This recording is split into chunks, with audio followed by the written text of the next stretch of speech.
Magandang araw po sa inyong lahat.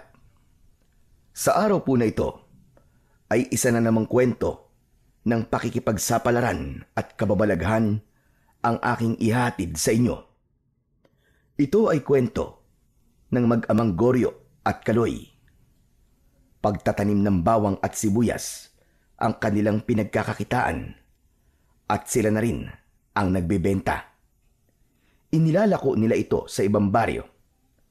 Subalit bukod sa pagtitinda, ay may iba pang misyon si Goryo.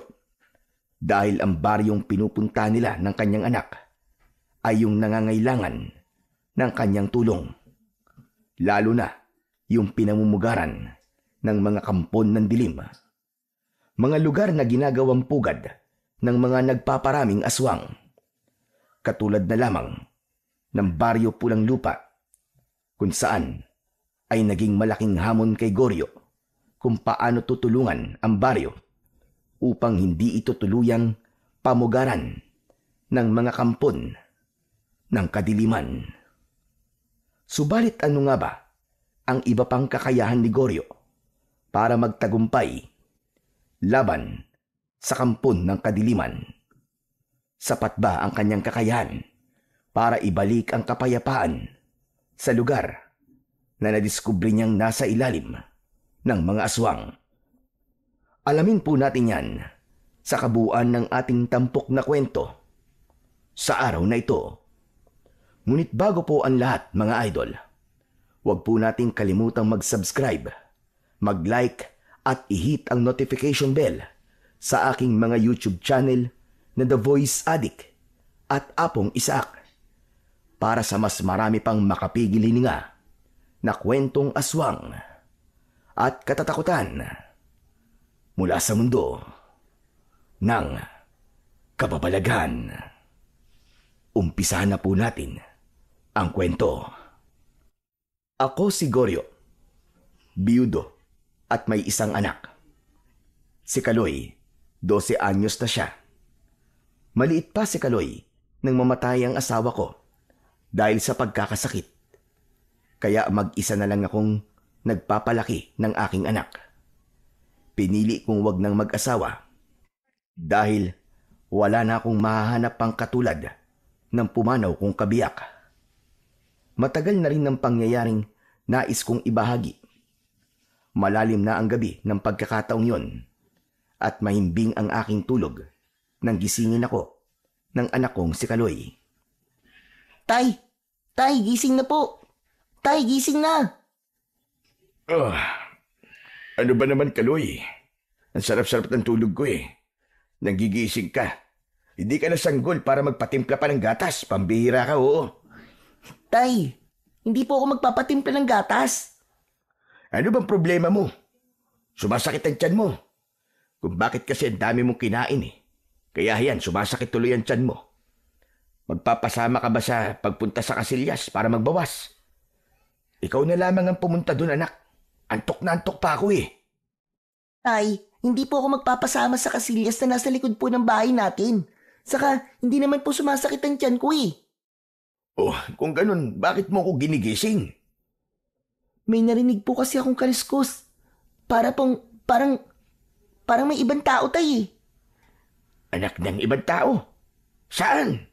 Sa kami narinig na ibang tao? Doon po sa Kamalig na pinaglagyan po natin ng mga inani nating sibuyas at bawang.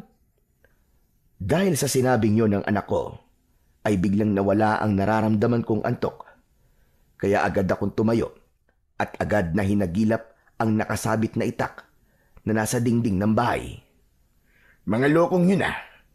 Mukhang susubain pa ang ani natin. Kaya ako nga po kay ginising eh. Kasi baka bukas pagtingin natin, wala na yung mga sibuyas at bawang. Sayang ang lahat ng yun, tay. Hindi pwede sa akin yun. Tatagpasin ko talaga ang mga ulo nila. Kahit sino pa sila. Nagmamadali kaming lumabas ng bahay at nagtungo sa Kamalig na siyang pinaglalagyan namin ng inani naming sibuyas at bawang. Bagong ani yun sa maliit na lupang minana ko pa sa aking mga ninuno. Dahil ilang metro din ang layo ng Kamalig mula sa mismong bahay namin, Kaya lumakad pa kami ni Kaloy patungo roon. Maliwanag ang daan patungo sa Kamalig dahil sa liwanag ng buwan. Dala rin ni Kaloy ang flashlight para makapagbigay ng karagdagan liwanag. Tay, andito na po tayo sa harap ng Kamalig. May gumagalaw po sa loob. Nagkakaingay din ang mga sisiw na naroon, anak. Mukhang hindi alam na magdanakaw na narito na tayo. Humanda talaga siya. Inalis ko sa kaluban ng itak at buong higpit ko itong hinawakan. Naisip ko, putol ang bahagi ng katawan ng taong matataga ko dahil hindi siya sasantuhin ng matalas kong itak. Dahan-dahan akong lumapit sa nakasarang Kamalig habang ang anak kong si Kaloy naman ay nasa aking likuran. Maingat kong binuksan ang sarahan ng Kamalig, subalit wala akong nakitang tao roon, kundi isang hayop na nagpatayo ng aking balahibo. Anak ng sawa! Isang sawang narito sa Kamalig! Naku po! Ang laki po, Itay! Kitang-kita namin ni Kaloy ang sawa na nilalantakan ang alaga naming manok na naroon sa loob ng Kamalig. Subalit naisip ko na marahil ay nagugutom lamang ito at hindi tamang saktan at patayin. Kaya itinaboy na lang namin ni Kaloy upang lumabas ng Kamalig ang naturang hayop.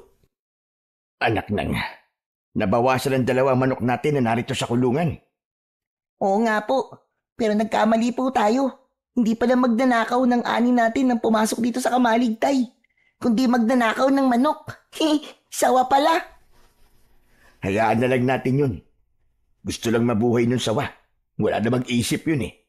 Kaya nagawa niyang manginain ng alaga natin. Pero Tay, may mga bawang at sibuyas din po tayo na nakatambak sa Kamalig. Ba't nakapasok pa rin po ang sawa? Hindi po ba siya natakot? Akala ko po ba pwedeng pangontra ang bawang pati ang mga sibuyas sa ahas? May nagsasabi na pwede. Meron namang hindi raw epektibo. Pero siguro kapag dudurugin ng bawang o babalatan ng sibuyas, ay lalabas ang matapang na amoy nun na pwedeng pangontra talaga sa ahas. Pero kung ganitong may mga balatan sibuyas at bawang, aba, maaaring hindi talaga katakutan ng ahas. Siguro nga po. Kasi ang bawang at sibuyas, kapag hindi pa nahihiwa at nadudurog, hindi naman po matapang ang amoy di ba? Ganun na nga. Pero magpasalamat pa rin tayo. Dahil sawa pala ang nakapasok sa Kamalig. Dahil kung taong magnanakaw yan, baka pinasan na yung bawang at sibuyas natin na nasa sako at wala nang itinira. Oo nga po, Tay. Okay na rin po na sawa na lamang po. Yun ang istorbo po sa atin. Kaya nga bukas na bukas ay kailangan maitindala natin yung ani natin para maging pera na. Tay, saan po natin nilalako? Siyempre, dun sa lugar na nangangailangan ng sibuyas at bawang. Tama po kayo, Tay. Kaya naman kinabukasan ay naghanda na kami ng anak kong si Kaloy upang umpisahan ng ilako ang sibuyas at bawang na aming inani. Kinuha ko na ito sa Kamalig at inilagay sa kariton na gagamitin namin ng aking anak sa paglalako. Okay na po to, Tay. Pwede na po tayong umalis. Ilang oras din ang gagawin natin paglalakbay dahil sa Bagyo Pulang Lupa tayo magtitinda. Hindi po tayo makakauwi kaagad. Medyo malayo po yun, di ba? Oo, kaya nga kailangan na rin natin magdala ng ilang gamit para makatiyak din tayo na meron tayong magiging pamalit. Sige po, Tay. Kukuha lang po ako ng ilang gamit natin. O siya, sige anak. Pumasok ka na sa kwarto at kumuha ka ng ilang damit na kailangan natin. Nang ganap ko nang naihanda ang mga kailangang dalhin, ay sinimulan na namin ni Kaloy ang paglalakad na tulak-tulak ang kariton. Sa daan, habang naglalakad kami patungo sa mismong lugar na paglalakuan ng bawang at sibuyas, ay may bumibili na rin. Kaya pinagbebentahan na rin namin para kahit papano ay may pambili kami ng pagkain. Umabot din ng halos 3 oras bago kami nakarating sa Baryo Pulang Lupa. Sinimulan kagad naming magbenta ng mga dala naming sibuyas at bawang. Tahimik naman ang baryo Pulang Lupa. Tila ba payapa ang paninirahan ng mga tao sa lugar na yon. Nagtawag na ang anak kong si Kaloy upang ipaalam sa mga naninirahan doon ang pagtitinda namin ng sangkap sa pagluluto. Sibuyas! Bawang!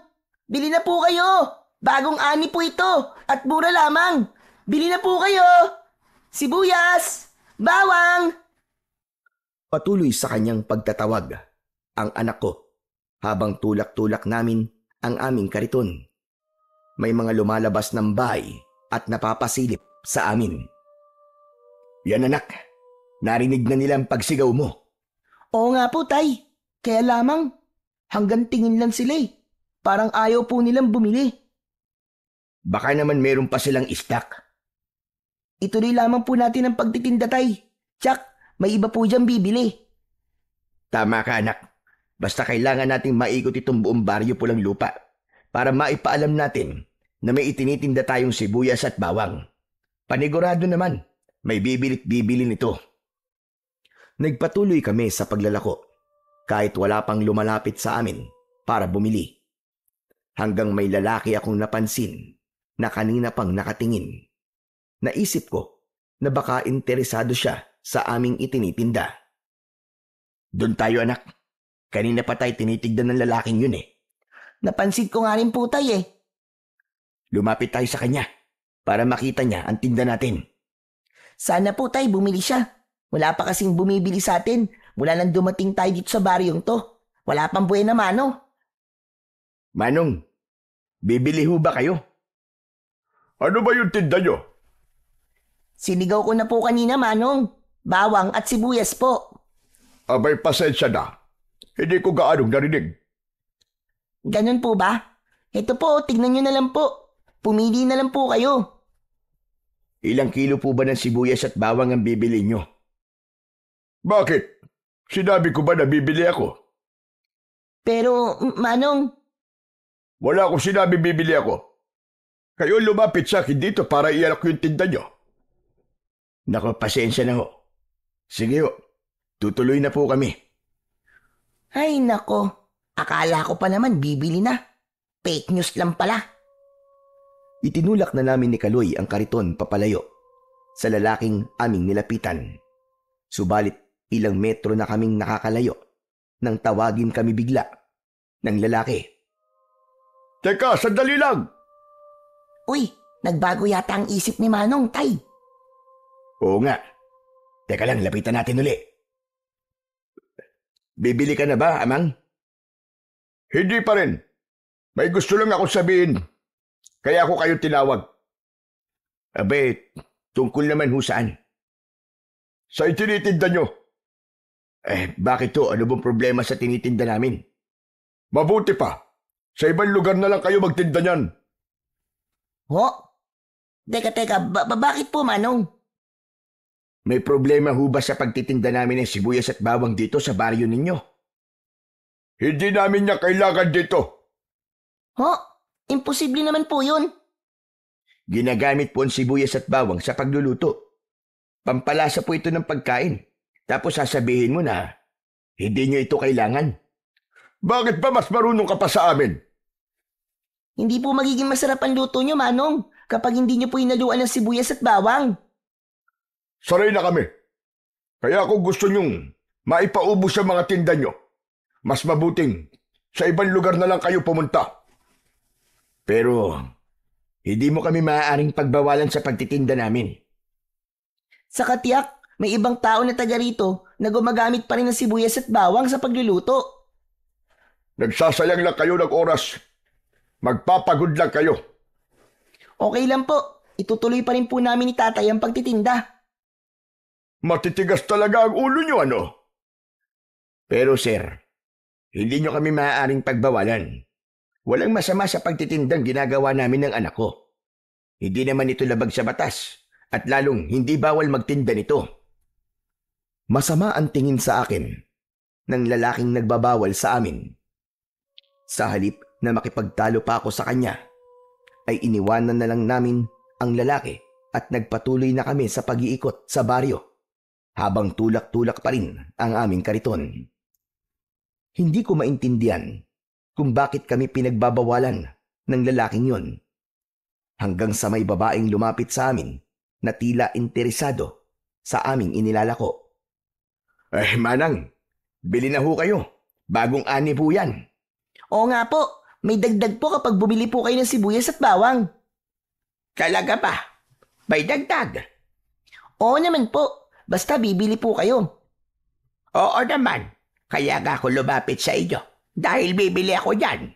Matagal na rin akong nag-aabang na mga nagtitinda rito. Kaya lamang madalas puro gulay ang kanilang inilalako. Wala man lang sibuyas at bawang. Kung ganun po, timing na timing po pala ang pagpunta namin dito. Dahil yun lang po ang dala namin. Sige ho, pumili na ho kayo at kikiluhin natin. Mapapasarap ko na uli ang mga luto ko. Hanggang sa pumili na nga ang matandang babae ng malalaking sibuyas at bawang na kanyang bibilhin. Tig-1 kilo ang kanyang binili. Dinagdagan ko yun gaya ng aming ipinangako na may dagdag ang kanyang bibilhin. Teka. Parang ganyan ko lang kayo nakita dito sa lugar namin. Kasi po, hindi talaga kami taga rito. Galing po kami sa ibang baryo. Kaya naman pala. Siya nga pala. Ako nga pala si Epang. Ako naman po si Kaloy. At ito pong tatay ko ay Goryo po ang pangalan. May itatanong lang po sana ako sa inyo, Aling Epang. Ano ba yon, Goryo? Nagtataka lang po kasi ako dahil sa sinabi sa amin nung lalaking nakita namin kanina. Si Paking ba ang tinutukoy mo? Paking po ba ang pangalan niya? Oo. Parang siya yung napansin kong kausap nyo kanina. Masungit po siya, Aling Epang eh. Ganun talaga yon. Isa siyang konsihal dito sa baryo. Konsihal? Tapos ang sungit-sungit niya. Nagtataka lang po kasi ako, Aling Epang. Pinagbabawalan niya po kaming magtinda dito sa baryo niyo. Sabi niya, hindi raw kailangan dito ang bawang at sibuyas. Pinaalis pa nga po niya kami. Akala mo, sa kanya tong baryo nyo. Tama po ba ang sinabi niya? Hindi daw gumagamit ng bawang at sibuyas sa pagluluto ang mga taga rito. Marami ang hindi gumagamit dito ng ganyan, Goryo. Ayaw nila? Hindi ko rin gaano maintindihan. Ang totoo kasi, bago lang din ako dito sa baryo ito.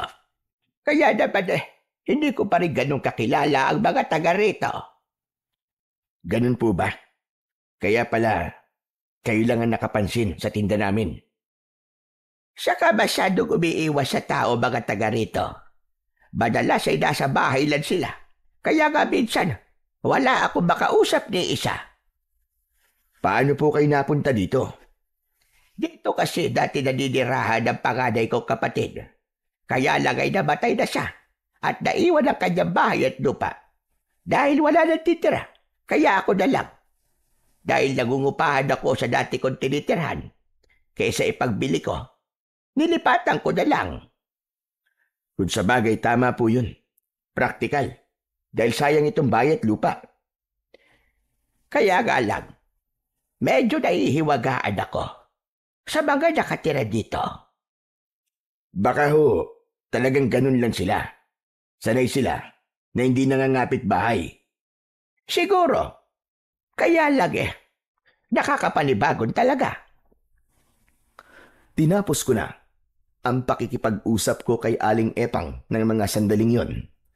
Bakiwari ko kasi kung hindi ako titigil ay hindi rin siya titigil sa pagkikwento sa akin. Dahil ayon nga sa kanya ay halos wala siyang nakakausap sa lugar na yon. Mas gusto raw kasi ng mga nakatira sa baryo na yon ay manatili lamang sa loob ng kani-kanilang bahay. Bagay na medyo naging palaisipan din sa akin. Kaya habang ipinagpapatuloy namin ni Kaloy ang paglalako, ay hindi naiwasan ng anak ko na magtanong. Tay, bakit po kaya ganun na mga tao rito, no? Anong ibig mong sabihin, anak? Yung sinabi po ni Aling Epang kanina, parang gusto daw po ng mga taga rito na nagkukulong lang po sa bahay nila. Ayaw ba nilang makipagkaibigan? May ganung uri talaga kasi ng tao, anak. Mas komportable sila na nag-iisa lang. Ayaw nilang nakikihalubilo. Bakit po? Natatakot po ba sila sa tao? Baka naguguluhan lang sila kapag may ibang tao. Ay, ang lungkot naman po ng ganun. Ayaw nilang makipagkaibigan. Habang ipinagpapatuloy namin ang pagtitinda, ay talagang kapansin-pansin, nakakaunti lamang ang tumatawag sa amin para bumili ng aming tindang sibuyas at bawang. Hanggang abutin na kami ng hapon. Papauwi na kami ni Kaloy nang biglang dumilim ang aming paligid. Tay, ang dilim po ng langit. Oo nga, anak. Parang may nagbabadyang malakas na ulan. Naku, paano po tayo nito, Tay? Kailangan makauwi na tayo, anak, bago pa tayo abutan. Pero Tay, baka hindi na po tayo umabot sa bahay natin. Jack, babagsak na po ang ulan. Hindi pa halos kami natatapos sa pag-uusap namin ng anak kong si Kaloy nang biglang pumatak na nga ang ulan. May hinang patak pa lang yun. Tay, yan na nga po, umuulan na. Mukhang hindi na nga tayo makakauwi nito, anak. Tay, malapit dito ang tirahan ni na Aling Epang, di ba? Kung doon kaya muna tayo pumunta. Pwede naman, anak. Mukha namang mabait siya eh. Oo, Tay. Marami nga siyang kinuwento sa atin kanina, di ba? Baka nga matuwa pa yun dahil maitutuloy na natin ang pakikipagkwentuhan natin sa kanya. Agad akong nagdesisyon dahil tiyak aabutan kami ng malakas na buhos ng ulan. Lalo nang dumilim ang kalangitan. Kaya nagtulong na kami ni Kaloy na itulak ang kariton patungo sa bahay ni na Aling Epang. Habang nagmamadali kami sa pagtutulak, ay sumabay na rin ang malakas na buhos ng ulan. Kaya nang makarating kami sa bahay ni na Aling Epang, ay malakas ang naging pagtawag ni Kaloy. Aling Epang! Aling Epang! Yoo! Aling Epang, kami po ito! Yung nagtitinda ng bawang at sibuyas! Salamat na lamang at agad yung narinig ng matandang babae at pinagbuksan kami kagad ng pintuan. Aba, Goryo, Kaloy, kayo pala yan. Naku po, inabutan na kayo ng ulan sa inyong pagtitinda. Oo nga po eh. Aling Epang, pwede po ba kaming makituloy sandali? Aba, oo. Sige, pumasok kayo. Pasok! Anak, pumasok ka na at kukunin ko pa itong tinda nating sibuyas at bawang. Buti na lang nailagay ko na sa dala natin sako bago pa bumuhos sa malakas na ulan. Pag nagkataon, basaan lahat ng yan. Nauna nang pumasok ng bahay ni Aling Epang si Kaloy. Sumunod na rin ako na dalaan sibuyas at bawang na nasa sako.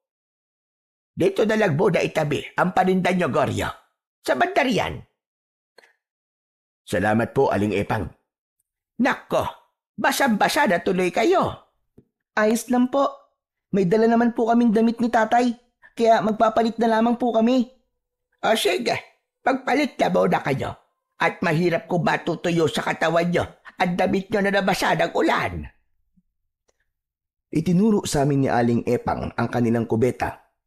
Pumasok kami roon ng anak ko upang makapagpalit ng damit. Nang makapagpalit kami ng damit, ay nakapaghanda na ng mainit na kape si Aling Epang.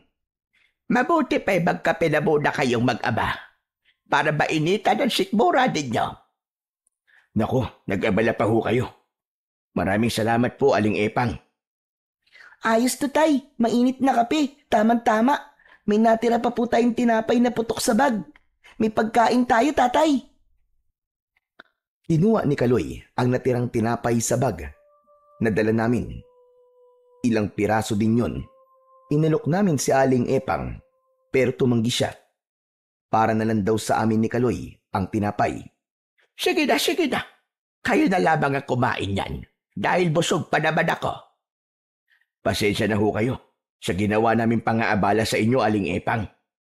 Oo nga po, Aling Epang. Kasi po, wala na po kaming maisip na pwede naming puntahan eh. Ito lang pong bahay nyo. Doon sana kami pupunta sa barangay. Kaya lang po malayo. Nako, okay lang naman na dito kayo pumunta. Saka nag-iisa lang naman ako rito sa aking bahay. Ganun ho ba? Nag-iisa kayo sa buhay? Ilang taon na rin, mula nang pumanaw ang asawa ko. Dahil pinatay siya. Kawawa naman po pala siya. Sino hong pumatay sa kanya, Aling Epang? Pinatay ng aswang na bangkilan. Naku po, totoo po ba yun? Aswang po ang pumatay sa kanya? Oo, Kaloy. Isang babaeng aswang na kung tawagin ay aswang bangkilan. Nagkunwari na isang babaeng naliligaw. Pero nang tulungan ni Romeo, ay bigla siyang inatake. Pumulupot sa katawan niya ang mahaba at gumagala na buhok ng aswang bangkilan. Pero Aling Epang, paano niyo po nalaman na aswang bangkilan ang pumatay sa asawa niyo? May nakakita sa kanya. Yun nga lang, hindi nagawan tulungan si Romeo dahil natakot din. Kaya nagtago na lamang. Ano nangyari po sa aswang na pumatay po sa asawa niyo? Bigla na lamang nawala. Kaya nga, hindi na rin nabigyan ng katarungan ng sinapit ng asawa ko sa kamay ng bangkilan na yon. Kaya nga, kapag nakakita talaga ako ng aswang bangkilan, kahit na ano pang mangyari, haharapin ko siya. Ipaghihiganti ko ang namatay kong asawa. Matindi ang galit niyo sa kanya. Oo, dahil sa ginawa niya sa asawa ko. Napakabait ng asawa ko, hindi mo na itatanong. Pero dahil lang sa bangkilan na yon, nawala siya. At naiwan akong nag-iisa. Ramdam ko ang sakit na dinaranas ni Aling Epang. Hindi pa rin nawawala sa kanya ang paghihirap ng kalooban. Kasabay yun ng malakas na pagbuhos ng ulan. Wari lumuluha pa rin ang puso ni Aling Epang habang ikinikwento ang masakit na naging kapalaran ng kanyang asawa. Grabe naman, ang sama-sama ng aswang bangkilan na yun. Walang awa. Kapag naaalala ko ang pagyayaring yon, naghihirap pa rin na gusto ang loob ko. Kaya pasensya na po kayo kung naungkat ko pa po ang tungkol doon. Wala yon, Goryo. Pilit ko na rin tinanggap ang nangyaring yon. Kaya lamang may pagkakataon pa rin na nasasaktan pa rin ako. Yun nga'y dahil mahal niyo ang inyong asawa, Aling Epang. Tama ka, Goryo. Dahil naging mabuti siyang asawa sa akin. Ang totoo ay pinagdaanan ko rin po ang ganyan, Aling Epang. Nawalan din ho ako ng asawa. Ang pagkakaiba nga lang natin, Aling Epang, ay namatay sa sakit ang asawa ko. Kaya mas madali sa akin tanggapin ang pagkawala niya. Pero naroroon pa rin ang kirot kahit na papano. Nagpatuloy ang pagkikwentuhan namin ni Aling Epang. Hindi namin namalayan na lumalalim na ang gabi. Ang ulan ay unti-unti na ring tumitila. Nakaidlip na sa pagkakaupo sa kawayang upuan si Kaloy. Nakatulog na pala ang anak ko. Hayaan mo na, huwag mo nang gisingin. Ayusin mo na lang siya para makahiga ng maayos. Pero kailangan na po naming umuwi. Ano ka ba? Gabing-gabi na oh. Mahihirapan lamang kayo. Saka malayo pa ang bahay nyo, hindi ba? Ang pakiusap po namin sa inyo ay magpapatila lang po kami ng ulan. Pero gabi na nga, Goryo. Kaya dito na kayo magpalipas ng gabi. Bukas na lang kayo umuwi ng umaga.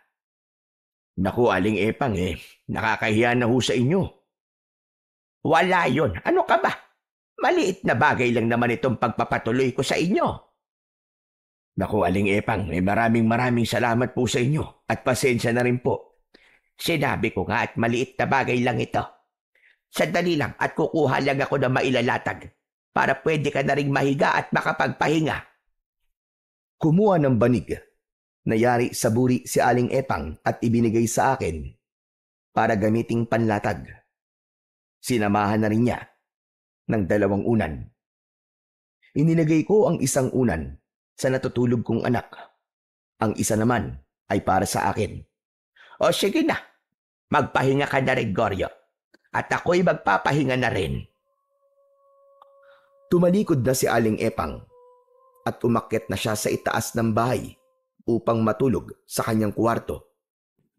Naiwan kami ng anak ko sa ibaba dahil doon kami matutulog. Binawasan na rin ni Aling Epang ang nakasinding gasera. Pinatay niya na ang iba pa bago pa siya pumasok ng kanyang kwarto. Nakaramdam na rin ako ng antok. Kaya naman, inilapat ko na ang aking likod sa inalatag kong banig. Ipinikit ko na ang aking mga mata. Saglit pa, ay tuluyan na akong nakaramdam ng antok. Pakiwari ko'y natutulog na rin si Aling Epang, kaya kailangan ko na rin magpahinga dahil maaga pa kaming gigising ni Kaloy upang umuwi kinabukasan. Marahil may ilang minuto na akong nakakatulog nang maalimpungatan ako dahil may naramdaman akong ingay mula sa labas ng bahay. Pagaspas yun ng hayop na may malalaking pakpak. Mula sa aking pagkakahiga ay bumangon ako at naupo. Hindi agad ako tumayo, kundi pinakiramdaman ko muna ang narinig kong ingay. Naulit ang ingay na aking narinig. Tama ang kutob ko. Pagaspas nga ng malaking pakpak. Tumayo ako at patuloy na nakiramdam. Sumilip ako sa maliit na siwang ng bintana na hindi gaanong nakalapat sa pagkakasara. Pilit kong tinitignan kung ano nga bang lumilipad na hayop ang nasa labas ng bahay. Malakas man ang naging ulan ng gabing yon. Hindi naman naging maramot ang liwanag ng buwan. Kaya natatanglawan ang labas ng bahay. Kitang-kita ko ang 2 hayop na lumilipad. Nagpapaikot-ikot ito na tila ba may hinahanap o inaabangan. Patuloy ko yung pinagmasdan hanggang ang tanong ko sa isipan ko ay nagkaroon ng kasagutan. Hindi ko na napansin na kanina pa pala gising ang anak kong si Kaloy. Tay, bakit po kayo nandyan? Gising ka na pala, anak. Opo, nagising po ako kasi para po may narinig akong ingay eh. Kayo rin po ba, Tay? Kaya kayo nagising eh dahil sa ingay? Ang totoo niyan, anak, halos di pa ako nakakatulog. Patulog pa lang ako nang makarinig ako ng ingay. Eh ano po ba yun? Yun po ba yung sinisilip nyo sa may bintana? Oo, inaalam ko nang kung anong klaseng hayop. Baka po malaking ibon, Tay, kasi po parang lumilipad siya eh. Narinig ko kasi ang pagaspas ng kanilang pakpak. Posibleng malaking ibon nga yun, anak. Pero ano po kayang klaseng ibon yun? Tapos sa ganitong oras, nagpapakita at lumalabas? Ibon pang gabi siguro. Yun ang tangi kong nasabi sa anak kong si Kaloy. Subalit sa isipan ko ay buo na at sigurado ko kung anong nilalang ang nakita kong lumilipad na yon. Isa yung uri ng aswang, maaaring manananggal o kaya ay tiktik. Patuloy kaming nakiramdam, subalit tila nawala na. Uy, umalis na po yata, Tay. Wala na po akong naririnig na ingay. Siguro nga ay umalis na, anak. Baka naligaw lang po at napadpad po dito sa may bahay ni Aling Epang. Tama ka. Pwedeng gano'n na nga. O siya, sige na. Mabuti pa. Matulog ka na lang uli, anak. Matulog na rin po kayo, Tay, ah. Huwag mo akong alalahanin. Ikaw ang matulog para lumaki ka pa. Hindi talaga ako dalawin ng antok pagkatapos ng mga pangyayaring yon na may naramdaman kami ni Kaloy. Maaaring hindi lang 1 o 2 ang aswang na yon. Posibleng higit pa. Napaisip tuloy ako kung alam kaya ni Aling Epang ang tungkol sa mga nilalang na yon. Bakit wala man lang siyang nabanggit sa akin kanina? Bukas pagising niya, aalamin ko ang tungkol sa bagay na yon. Nagising ako kinabukasan sa amoy ng ginisang bawang. Iba ang dating sa akin ng amoy na yon. Bigla akong nagutom at natakam. Masarap ang ginisang bawang sa sinangag. Napatingin ako sa anak ko. Tulog na tulog pa si Kaloy. Bumangon na ako at nakita ko si Aling Epang na nagluluto na sa kusina. Lumapit ako sa kanya. Gising ka na pala, Goryo. Ang aga niyo naman pong gumising, Aling Epang. Abay, sanay na ako. Kapag maaga kasing gumising, mas marami akong pwedeng gawin. Kung sa bagay tama ho kayo. Nagising po ako dahil sa niluluto po niyo eh. Amoy na amoy ko po yung ginisang bawang. Ang bango. Abay, nakakagutom mo. Kaya nga, ngayon lang uli mahahaluan ng bawang ang niluluto kong sinangag. Sabi ko nga sa'yo, mula nang tumira ko dito ay hindi na ako nakakagamit ng bawang at sibuyas sa mga niluluto ko. Dahil nga wala akong mabili sa lugar na ito. Kaya nga maigi na lamang at naligaw kayo dito sa baryo Pulanlupa. Kaya nakabili ako ng bawang. Magkakalasa na ang niluluto ko. Aba, malapit na maluto tong sinangag. Pwede na tayo kumain. Aling Epang, meron po sana akong gustong itanong sa inyo. Ano yon, Goryo? Meron po ba kayong naramdaman kagabi? Aba, bakit? Ano bang nangyari? May narinig po kasi kaming ingay ng anak ko eh. Ay nako, pasensya ka na, Goryo. Malalim kasi ako matulog, kaya wala man lang akong naramdaman na kahit na ano. Tuloy-tuloy ang tulog ko. Nang magising ako ay umaga na, kaya heto, nagluto na ako. Ay, ganun ho ba? Bakit? Ano bang naramdaman nyo kagabi ng anak mo? Mangyaring may narinig ho kasi kami sa labas. May kung anong lumilipad po eh. Ang totoo, minsan nakakarinig ako ng ganyang mga kung anong lumilipad sa labas. Pero naisip ko na baka ibon lang yon. Sabi nga ng mga taga rito, ay may malaking ibon na minsan ay nagagawi dito sa baryo Pulanlupa. Ano raw po bang malaking ibong yon? Abay, hindi ko alam. Saka hindi naman ako interesadong malaman. Sabi naman nila, wag ko na lang daw pansinin. Kasi napapadaan lang naman daw yon. Siya namang ginagawa ko. Kaya, pag may naririnig ako, abay, binabaliwala ko na lang. Hindi ko na pinapansin. Ganun ho ba? Oh, heto, luto na ang sinangag. Di ba ang sarap ng amoy dahil sa hinalo kong ginisang bawang? Oo nga po, nakakagutom talaga.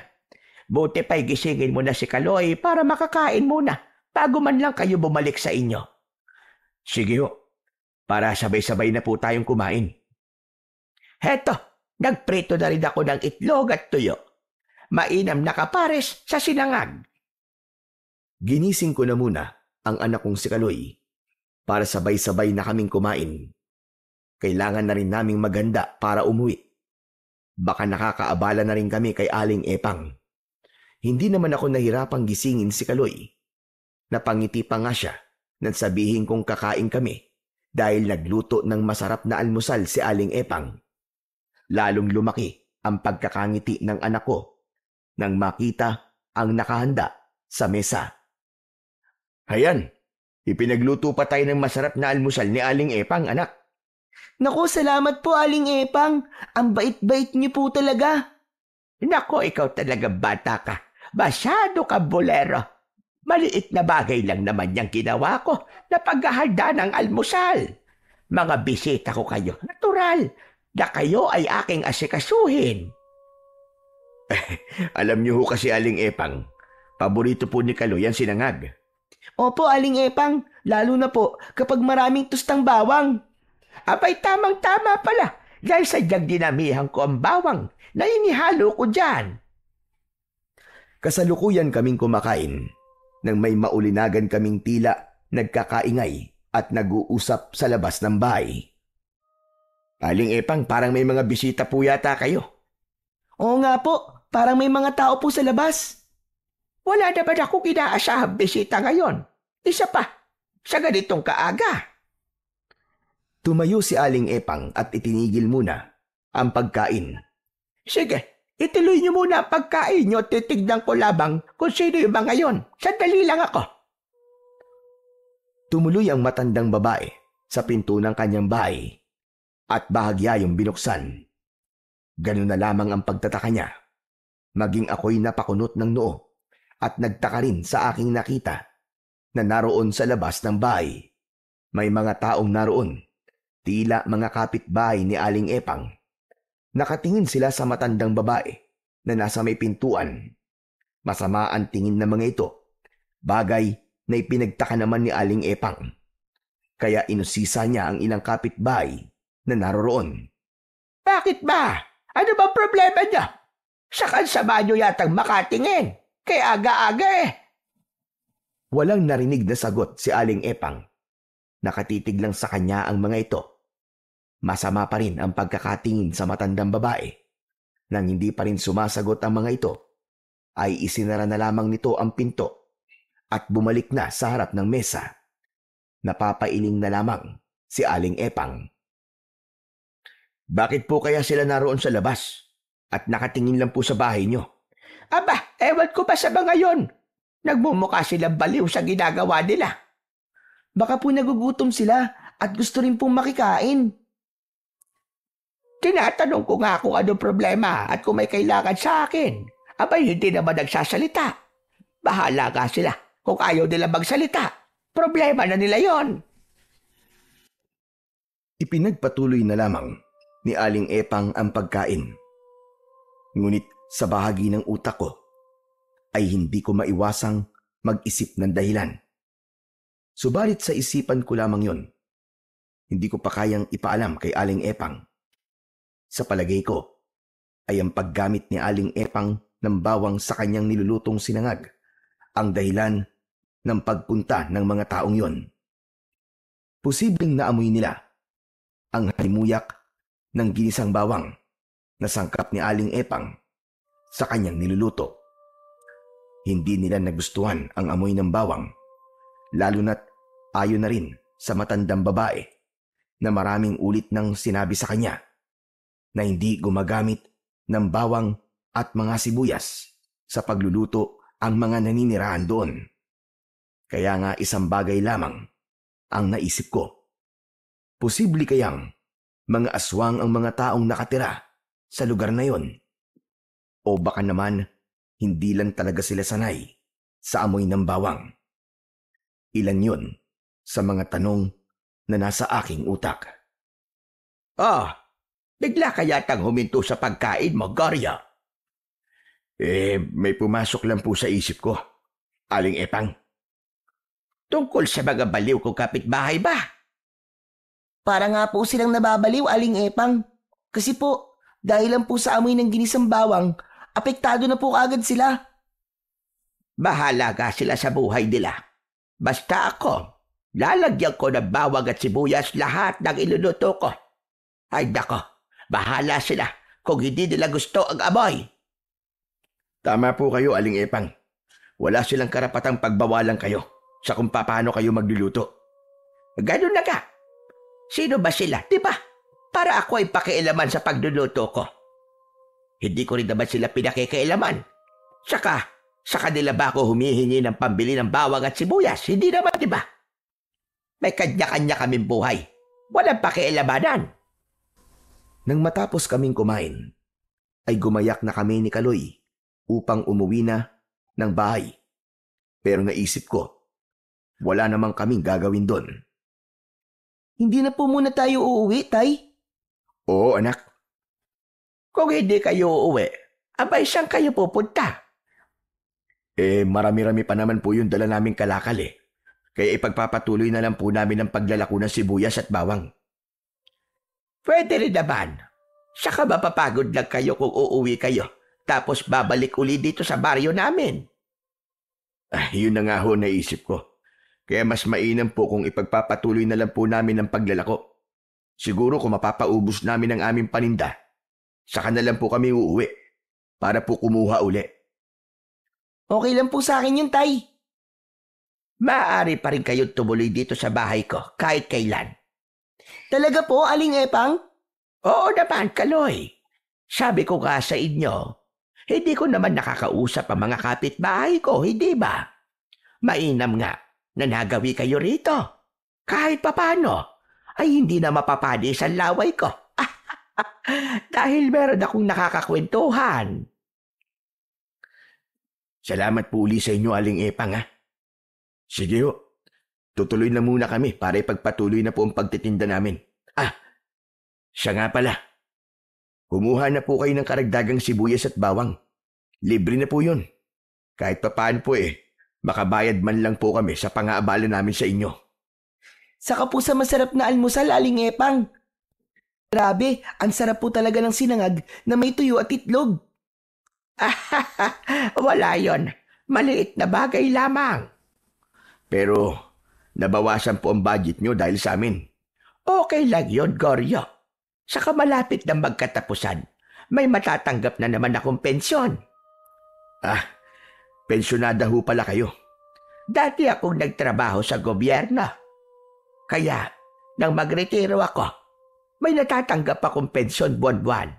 Kahit paano sapat yung natatanggap ko. Minsan nga may sobra pa. Ang sarap po pala ng buhay nyo, Aling Epang. Ano bang masarap ang sinasabi mo? Malungkot nga. Dahil nag-iisa na ako sa buhay. Magpapaampun na lamang po ako sa inyo, Aling Epang. Abay, pwede naman. Papayag ba naman ang tatay mo? Ikaw talaga, Kaloy, puro kakalokohan. Bakit? Gusto mo na ba akong iwan? Siyempre hindi po, tay. Joke lang naman po yun eh. Pwede ko po ba naman kayong iwan? Siyempre hindi po. Love na love ko po kayo eh. O siya, baka magkadrabahan pa kayo. Sige na, tumuloy na kayo para maipaubos nyo na yung paninda nyo. Sinimulan ko ng itulak ang kariton na may lamang sibuyas at bawang. Nakitulak na rin sa akin si Kaloy at tuloy-tuloy na kami na naglakad papalayo sa bahay ni Aling Epang. Laking pasasalamat ko talaga sa kanya dahil may natulugan kami nang lumipas na gabi, kundi magdamag kaming naglakad papauwi habang basa ng ulan. Lilibutin namin muli ang buong baryo Pulang Lupa habang iniikot namin ang lugar para magtinda ng dala naming produkto ay muling nakita namin ang lalaking unang nakialam kahapon sa ginawa naming pagtitinda. Nandito na naman kayo. Ayaw niyo talaga maniwala sa akin, ano? Boss Amo, ano po bang problema niyo sa amin? Sinabihan ko na kayo kahapon. Sabi ko, hindi kayo maaaring magtinda dito. Saka walang bibili sa inyo. Mali po kayo, Manong. Dahil meron pong bumili sa amin. Marami nga po siyang binili. Si Aling Epang po. Ano? Ang matandang babaeng bagong salta dito? Ang bait nga po niya eh. Hindi katulad nyo. Masungit. Magdahan-dahan ka sa sinasabi mo, bata. Baka kung ano magawa ko sa'yo, patulang kita. Ikaw ang magdahan-dahan. Huwag mong tinatakot ang anak ko. Pinagsasabihan mo dapat ang anak mo. Nagiging bastos. Totoo naman na masungit ka. Dahil pinakikialaman mo kami sa ginagawa namin pagtitinda. Wala naman kaming masamang ginagawa sa'yo. Patuloy kaming nagtatalo ng lalaki nang may lumapit sa aming isa ring lalaki na may edad na. Siguro, nasa mahigit 65 na ang edad nito. Sandali. Ano ba nangyayari dito, Paking? Parang may pinagtatalunan yata kayo. Kapitan, amag-amag ito Nandito na naman. Teka, sila ba yung sinabi mo sa akin kahapon? Oo, sila nga ho yun. Hayan, tingnan nyo. May dala na naman sibuyas at bawang na inilalako dito sa lugar natin. Kayo ho ba ang kapitan dito? Oo, ako si Kapitan Samuel. At itong kausap nyo ay si Paking. Isa siyang pagunahing konsyal dito sa aming baryo. Kapitan, kaya lang naman kami nagtatalo dahil sa ginagawa niyang pagbabawal na makapagtinda kami rito. Kasi nga, sayang lang ang oras nyo. Wala namang bibili sa inyo rito Hindi kilala rito ang sibuyas at bawang. Hindi gumagamit ng ganyan ang mga taga rito. Kapitan, may sinabi sila na may bumili sa kanila. Isa na nga ron, si Aling Epang. Tama nga pala. Ang aking kutob. Bakit, Kapitan? Anong gagawin niyo kay Aling Epang? Mali po ba yung ginawa niyang pagbili sa amin ng sibuyas at bawang? Wala ka ng pakialam doon, lalaki! Goryo po ang pangalan ko, Kapitan. Ako naman po si Kaloy. Kapitan, pagbabawalan niyo rin ba kaming magtinda rito? Hindi. Pero Kapitan, hayaan mo lang sila, Paking. Gusto lang naming mabuhay. Sa pagtitinda ng bawang at sibuyas, nang gagaling ang ginagamit namin sa araw-araw. Sariling ani po namin ang mga tinitinda namin. Kaya nga, sige lang, gawin nyo lang ang pagtitinda nyo. Yun nga lang, tulad na sinabi ko, baka masayang lamang ang oras nyo rito. Baka walang bumili sa inyo, maliban na lamang kay Aling Epang. Kapitan, may iba pong bumibili din sa amin. Saka, iaalok din namin sa ibang taga rito. Baka kasi hindi pa nila nasusubukan gumamit ng ganito sa kanilang niluluto. Kaya sinubukan nila. At baka kanila ding magustuhan. Sige lang. Kayo ang bahala. Paking, tara na. Sumama ka sa akin at may pag-uusapan tayong dalawa. Iniwan na kami ni na Kapitan Samuel at Konsehal Paking. Nanatili pa ring palaisipan sa akin ang lahat. Bagamat naroon na sa likod ng utak ko ang pagdududa. Kaya lamang, hindi ko pa rin yun napapatunayan kung sila nga ba ay mga taong may ikinukubli. Na pagsapit ng dilim ay lumalabas ang tunay nilang katauhan. Ipinagpatuloy namin ang paglalako ng aming paninda. Totoong matumal yun dahil iilan lang ang bumibili at tila nagmamadali pa sa pagbili o di kaya ay tila natatakot sila na may makakita.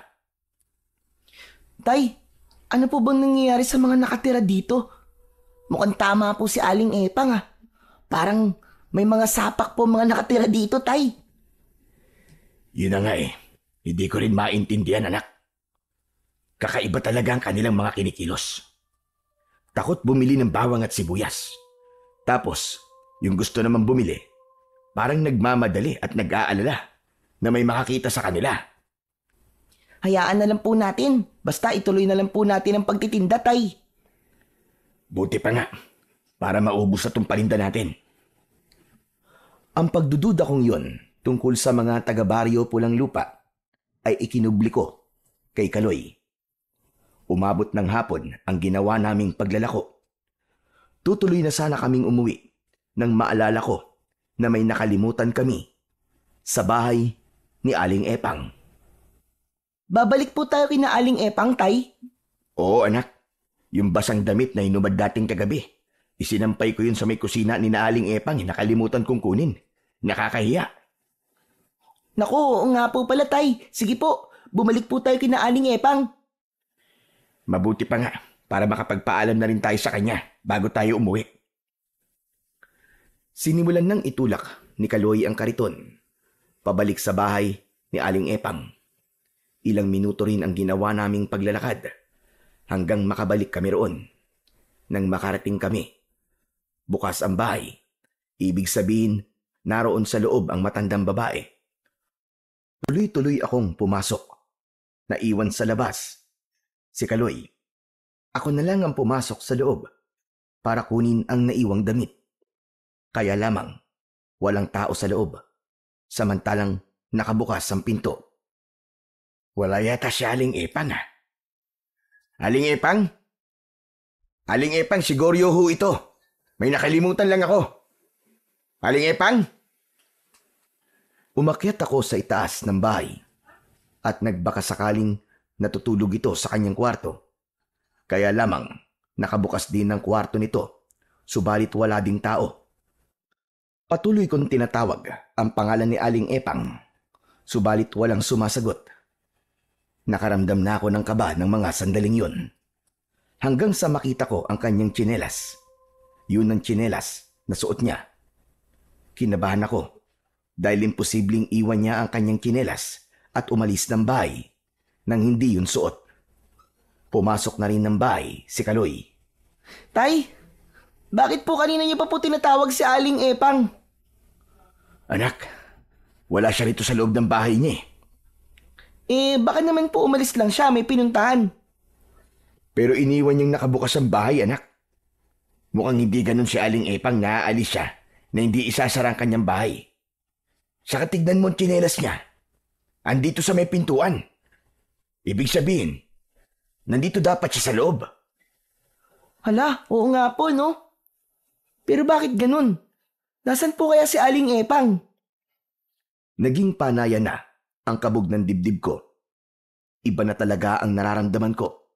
Bigla kong naisip na baka may kumuha kay Aling Epang. Anak, wag na muna tayong bumalik sa atin. Ha? Bakit naman po, Tay?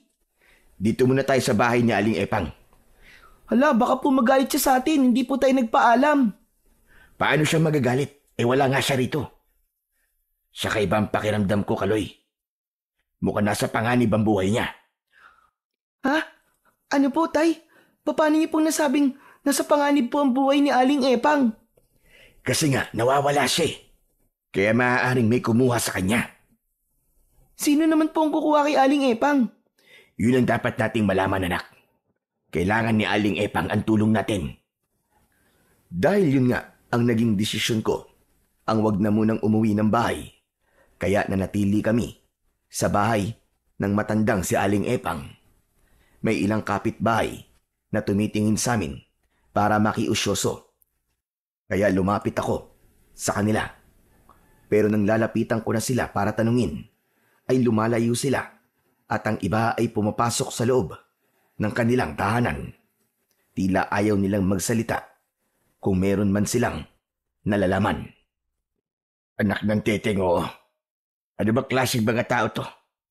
Tatanungin ko lang kung may nakita sila na pumunta rito at bakit nawawala si Aling Epang. Pero umiiwas sila. Hindi ko maintindihan kung may kinatatakutan ba sila o ano Inabot na muli kami ng gabi sa bahay ni Aling Epang. Pinakialaman ko na ang mga gamit ng matandang babae. Nagluto ko ng pagkain namin ni Kaloy. May mga stock ng pagkaing dilata si Aling Epang. Kaya iyon na lang ang aming naging ulam ng gabing yun. Tay, kung di pa tayo uuwi, ano pong gagawin natin dito? Sabi ko nga sa'yo, kailangan nating malaman kung nasan si Aling Epang. Kung anong nangyari sa kanya. Pagkatapos naming kumain, ay pinaglatag ko na ng kanyang matutulugan si Kaloy. Humiga na ang anak ko para magpaantok. Samantalang ako naman ay hindi dalawin ng antok, kundi balisa ang isipan ko. Nag-aalala ko para kay Aling Epang. Mabuti siyang tao, kahit noon lang kami nagkakilala. Nagawa niya kaming tanggapin sa kanyang bahay at ipinaghanda pa ng pagkain. Kaya bilang ganti sa kanyang ipinakitang kabaitan, hindi ko rin siya maaaring pabayaan. Lalo na sa pagkakataong yun, naramdam kong nasa panganib siya. Habang balisa at nababahala kay Aling Epang, ay bigla kong naalala ang sinabi ni Kapitan Samuel sa kanyang konsehal. Bigla silang umalis at sinabi ng kapitan na meron daw silang kailangang puntahan. Kaya isang bagay ang biglang pumasok sa isip ko. Anak nang, hindi kaya may kinalaman sina Kapitan Samuel at Paking sa pagkawala ni Aling Epang? Yun ang paulit-ulit na nagsumiksik sa isip ko. Maaaring may kinalaman ang dalawang yun. Bakit nawawala si Aling Epang? Napatingin ako sa aking anak na mahimbing nang natutulog. Sasamantalain ko ang pagkakataong yun na natutulog si Kaloy para sa aking pinaplano. Kinuha ko ang bag na dala namin ni Kaloy. Sa loob ng bag ay may isang itim na supot na yari sa tela. Kinuha ko yun at binuksan. Doon nakalagay ang isang maliit na bote na may lamang maywagang pulbos. Maaari kong gamitin yon para magkaroon ako ng magagamit na sandata laban sa mga uri ng aswang. Andun din ang isang kutsilyo na yari sa pilak na pwedeng pumatay ng iba't ibang uri ng halimaw at kampon ng kadiliman. Ang pulbos naman na laman ng bote ay maaari kong iwisik sa mga bawang at sibuyas upang magkaroon ito ng pambihirang kapangyarihan laban sa mga aswang. Bigay sa akin ang kakaibang pulbos ng naging kaibigan kong engkantado na natulungan ko sa gubat. Siya rin ang nagturo sa akin ng tamang pagtatanim ng bawang at sibuyas upang matiyak na sagana ang aking aanihin. Ayon sa mga kwento, ay minsan lamang sa loob ng 20 taon kung magpakita ang engkantadong si Kakawate. May nagsasabing may mga pagkakataon daw na nagpapakita ito sa pamamagitan ng isang kulay puting hayop sa kagubatan. Subalit nang magpakita siya sa akin, ay nasa anyo siya ng isang tao. Maputi ang kanyang suot at ang kanyang kumikislap na buhok na tila ginto. Matagal-tagal na rin ang panahong yun na nakalipas mula nang makita ko si Kakawate at bigyan niya ako ng makapangyarihang pulbos na nasa loob ng isang maliit na bote. Minsan ko na rin nagamit ang taglay na bisa nito. Ang totoo ay hindi lang ang pagtitinda ng mga inani naming sibuyas at bawang ang tunay na dahilan ng pagtungo namin ni Kaloy sa baryo Pulang Lupa, kundi dahil nakarating din sa kaalaman ko na may kakaibang nilalang ang naroon at ginagawang pugad ang baryo. Hindi nga ako nagkamali dahil natiyak ko ang pagiging kakaiba ng mga taga-baryo Pulang Lupa. Takot sila sa bawang at sibuyas. Sa una ay baka nagkakamali lang ako ng hinala. Ngunit sa pagmamanman namin ni Kaloy ay natiyak kong mga kampon nga ng dilim ang marami na naninirahan doon. Subalit meron pa ring hindi nila kalahi, katulad na lamang ni Aling Epang. Kaya nga lang, nalalagay sa panganib ang buhay niya ngayon dahil nawawala ito. Bagay na kailangan kong gawan ng paraan. Dapat kong malaman kung nasaan si Aling Epang at sinong kumuha sa kanya. Bagamat may hinala na ako kung sinong posibleng kumuha sa kanya, yun ang dapat kong matiyak. Iniwan ko ang natutulog kong anak sa bahay ni Aling Epang. Hindi ko na kailangang isama pa si Kaloy. Ikinabit ko na rin sa aking bewang ang patalim na pilak. Handa na ako para hanapin si Aling Epang. Lumabas na ako ng bahay. Inihanda ko ang sarili ko dahil anuman sandali ay posibleng may umatake sa akin. Tahimik ang gabi. Ang liwanag mula sa buwan ay hindi sapat upang ganap kong makita ang aking mga daraanan. Iisa ang lugar na sinasabi ng isip ko kung saan ako pupunta. Sa barangay hall, doon ako pupunta. Magbabaka sakali akong naroon si Aling Epang at doon siya dinala ni Kapitan Samuel na siyang aking pinaghihinalaan. Wala pa rin akong nararamdaman at nakikitang anumang hadlang sa aking dinaraanan, bagay na ipinagtaka ko. Maya-maya pa, umalulong ang mga aso. Kapag may ganong kakaibang ingay ang mga aso, ay may nakikita itong kakatwa o hindi pangkaraniwan. Kaya naghanda ako. Ano man pwedeng mangyari sa gabing yon, ay hinding-hindi ako aatras. Ipinagpatuloy ko ang aking paglalakad.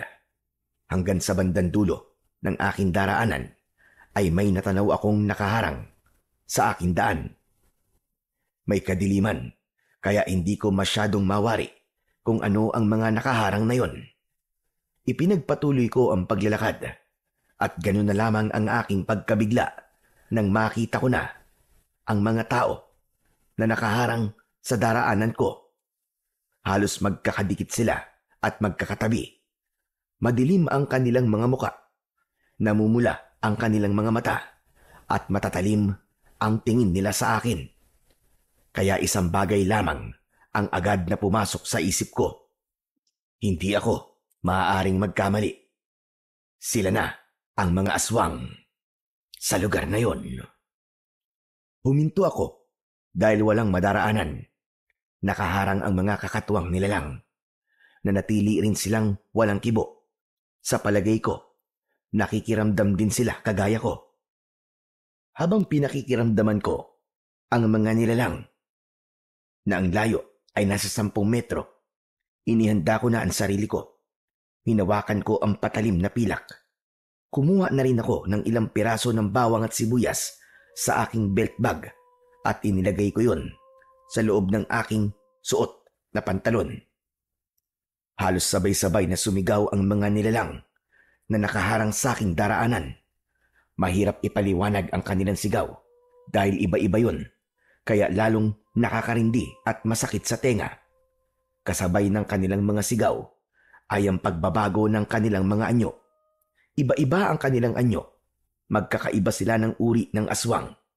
May naging anyo ng gaya ng mabangis na hayop. Merong naging malaking ibon. Ang iba ay nagkaroon ng pakpak. At merong tinubuan ng makakapal na balahibo at mga pangil. Naku po, hindi lang pala isang uri ng aswang ang mga naglulungga dito sa baryo Pulang Lupa. Iba't ibang uri ng aswang ang mga to. Anak ng diablong buang, oo. Kanya-kanyang sugod ang mga ito. Alam kong hindi ko mahaharap ng sabay-sabay ang mga ito. Nagamit lamang ang patalim na pilak. Ang kapangyarihan ng bawang na binudburan ko ng pulbos ang sagot sa mga aswang na aatake sa akin. Kaya bago pa sila makalapit, ay agad kong dinukot yon mula sa bulsa ng aking pantalon. Inihagis ko yon sa mga aswang na papalapit sa akin.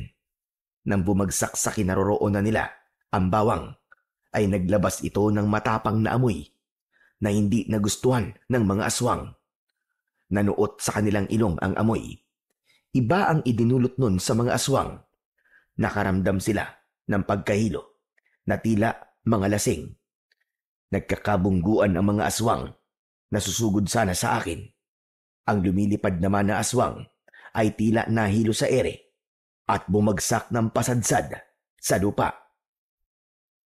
Nagpatuloy naman ang paglabas ng kakaibang amoy sa inihagis kong bawang.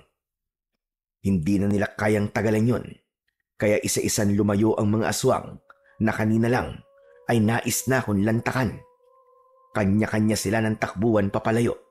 Ang iba ay hindi mawari kung saan direksyon patutungo. Hindi alam kung saan magtatago.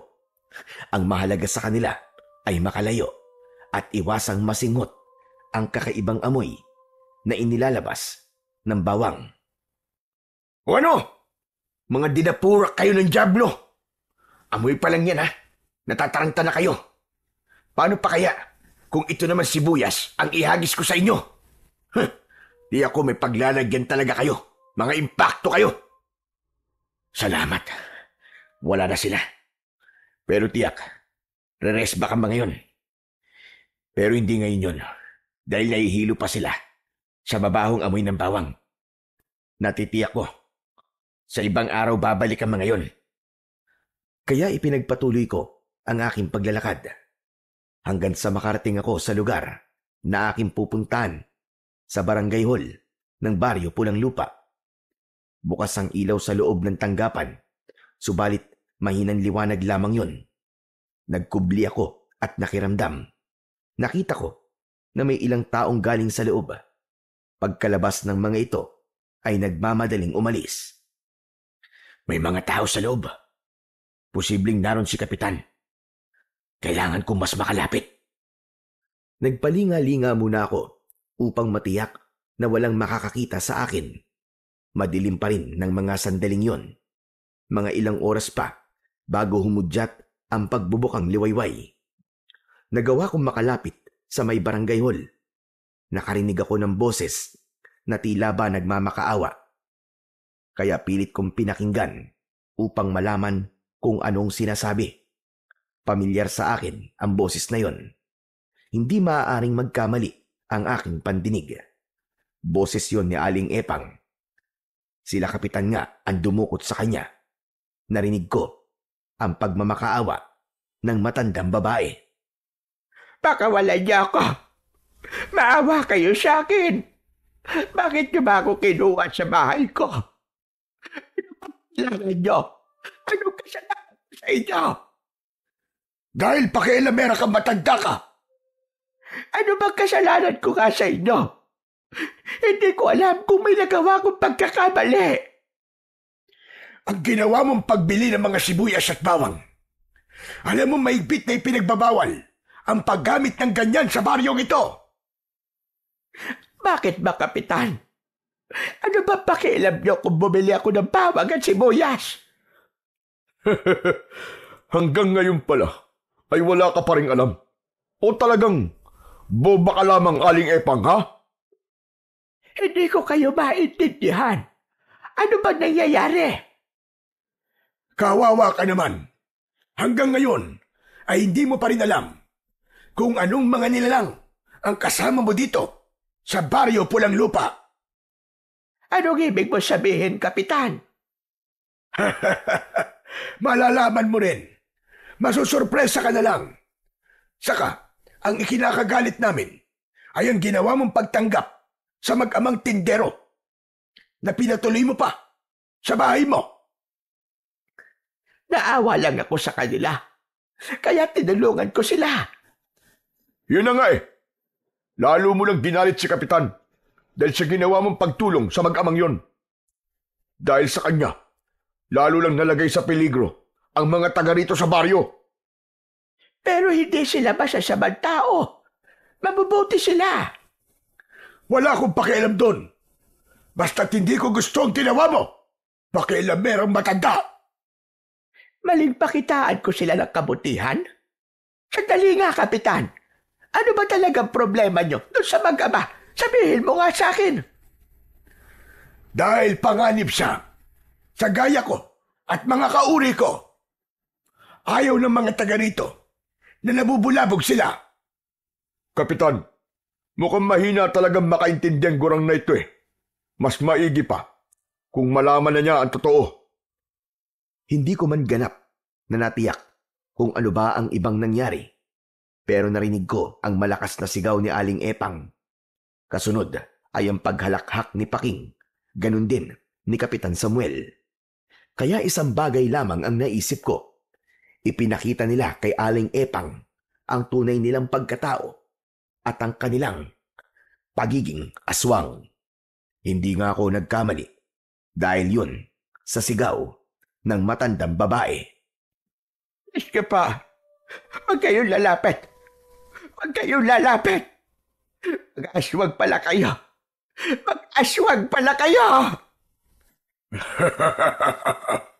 Ngayon alam mo na kung sino kami at kung bakit ayaw namin sa bawang at sibuyas. Naiintindihan mo na ngayon, Aling Epang. Maawa kayo. Huwag niyo ako sasaktan. Maawa na kayo sa akin. Huwag kang mag-alala. Hindi ka namin sasaktan. At walang masamang mangyayari sa'yo kung tutulungan mo kami. Patuloy akong nakinig sa nangyayaring pag-uusap sa loob. Gusto ko na sanang sumugod para harapin sina Kapitan Samuel at Konsyel Paking na parehong kampon ng kadiliman. Kaya lamang, nag-alala ko para kay Aling Epang. Baka kung ano ang gawin nila sa matandang babae. Naghintay pa ako ng susunod na mangyayari. Wala pa rin silang kaalam-alam na naririnig ko ang lahat ng mga pinag-uusapan nila. Hindi ako makapaniwala sa sunod kong narinig. Walang masamang mangyayari sa'yo kung susunod ka sa ibig naming mangyari. Ano yan?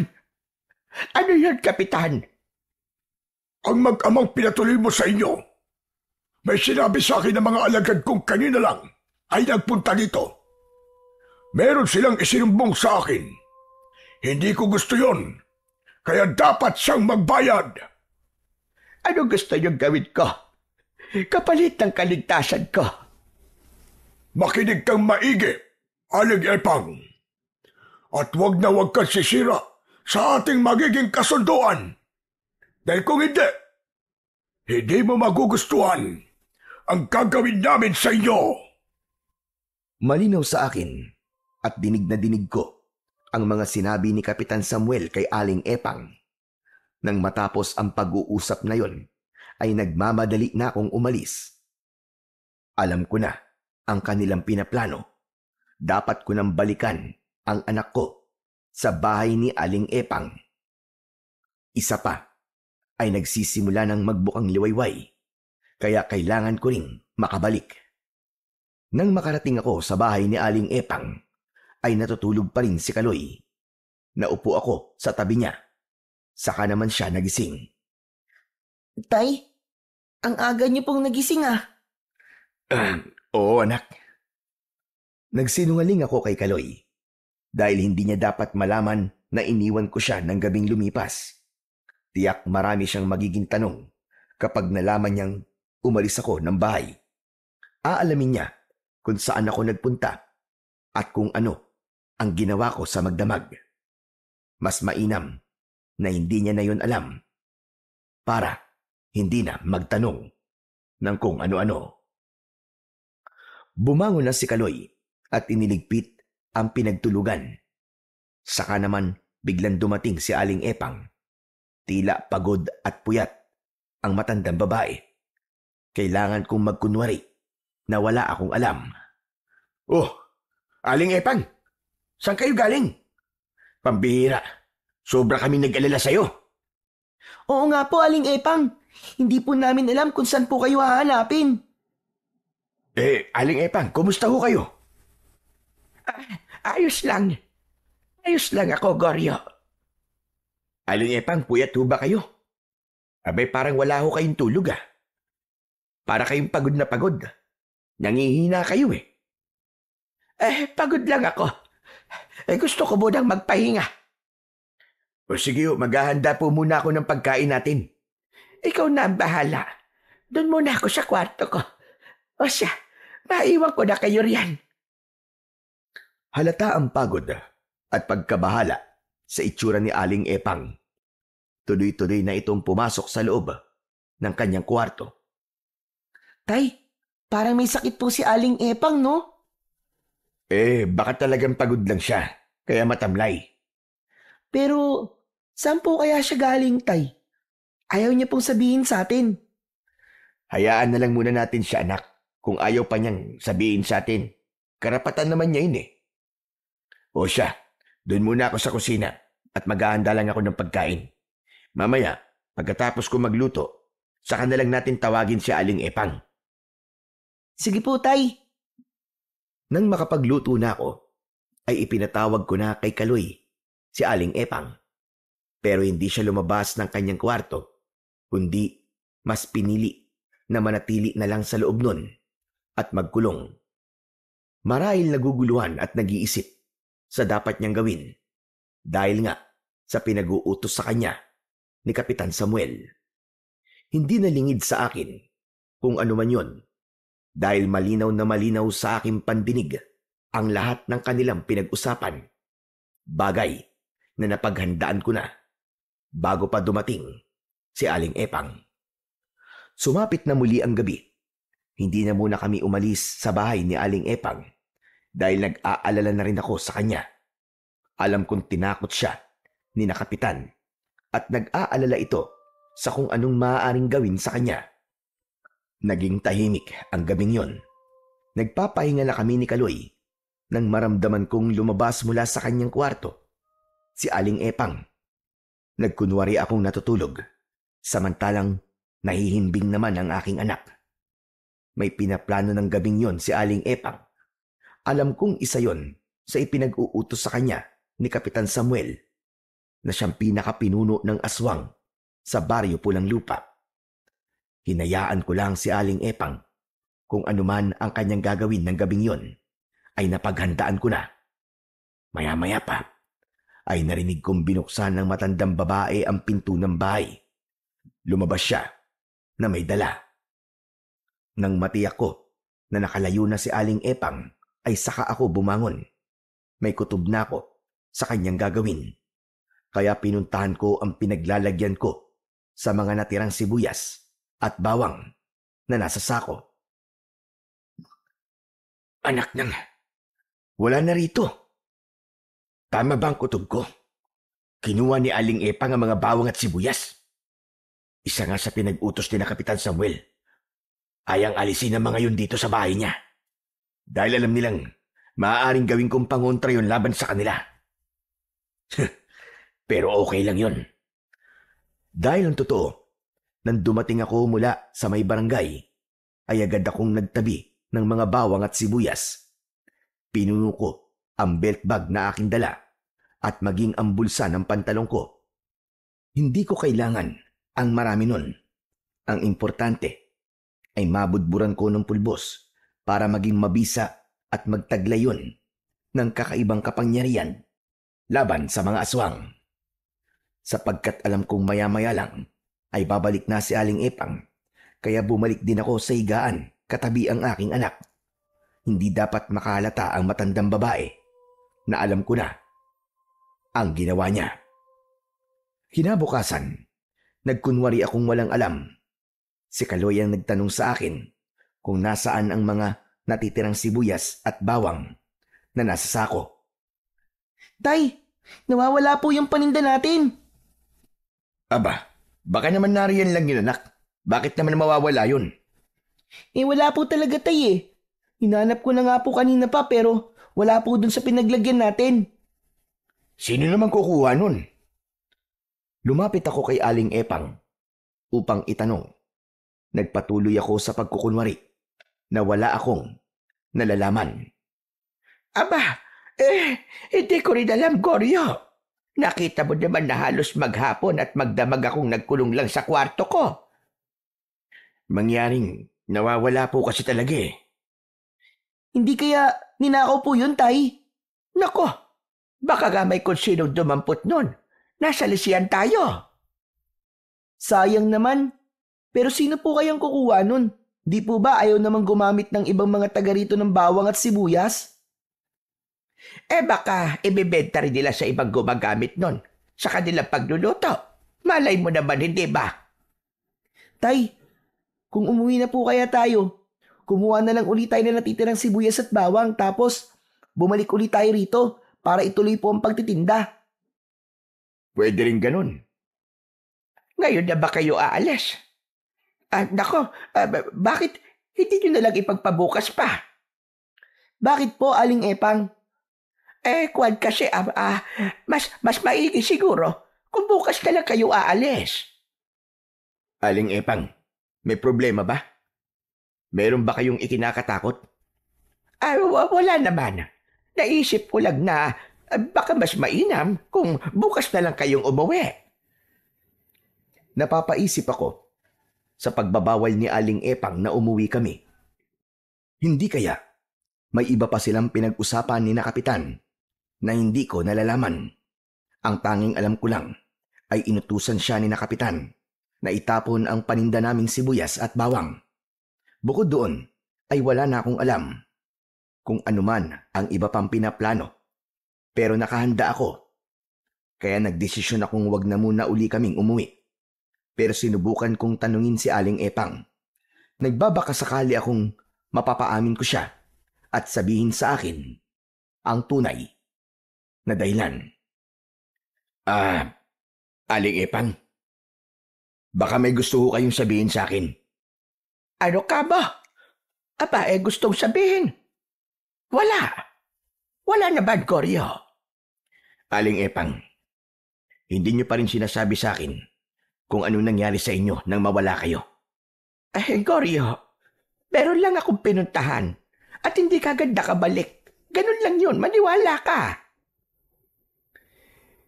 Yun nga lang po ba ang dahilan, Aling Epang? Oo, Goryo. Bakit naman ako magsisinungaling sa iyo?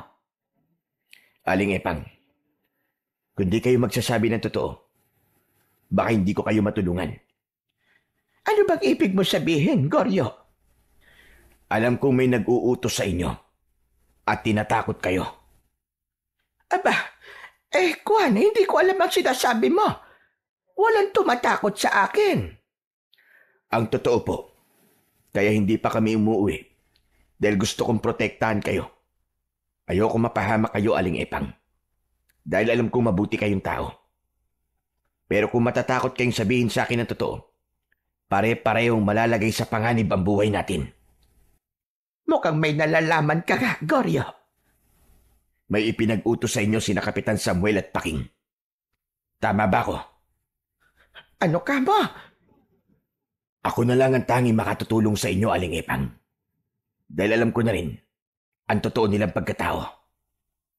Mga aswang sila. Alam mo na. Hindi makapaniwala si Aling Epang sa aking sinabi.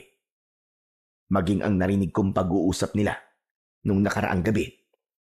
Kaya wala siyang maililihim sa akin.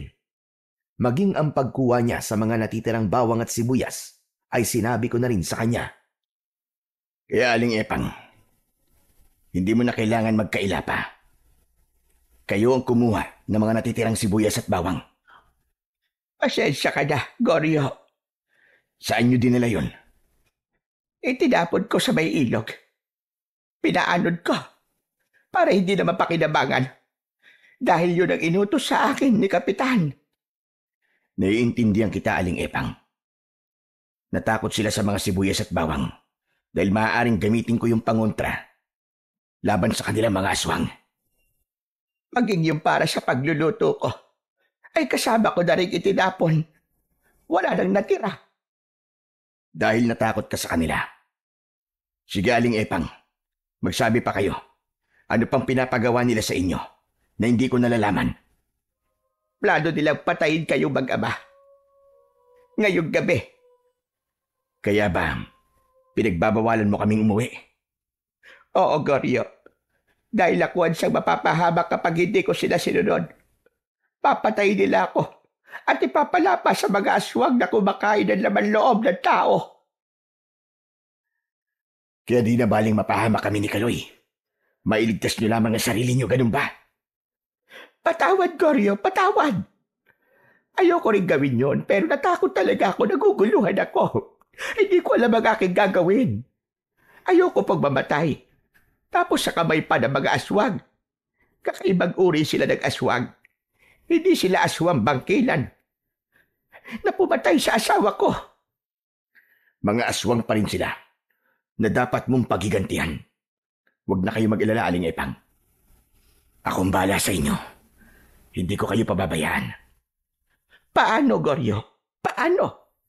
Ano ang gagawin mo? Makakaya ko silang harapin. Makakaya mong harapin ang mga aswang. Alam mo ba sinasabi mo, Goryo?